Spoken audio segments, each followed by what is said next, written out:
So yun guys, no, may nagtanong po sa ating YouTube channel at ito ay si Sir Rain 18. So ang tanong ni Sir ay last question po idol. If 40 USD po ay pasok na sa minimum payout, PayPal po ang gamit. So ang ibig sabihin po ni Sir ay yung 40 USD ba ay pwede na bang isahod sa atin? So ganito po yan. Si Meta po ay merong tatlong klase po na payout method. Ito ang una, ang bank transfer.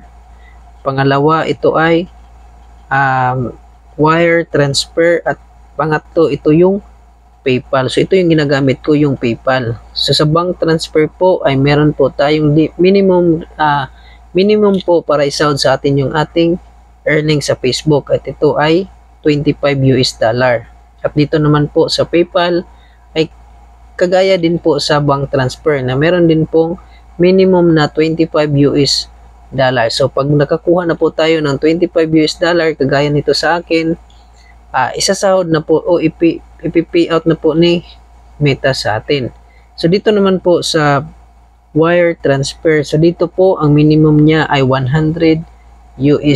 So kailangan pa po natin kukuha or maka-earn ng $100 bago po ita-transfer ni Facebook sa atin yung ating sahod. So yan lang po at sana nasagot ko. Maraming salamat.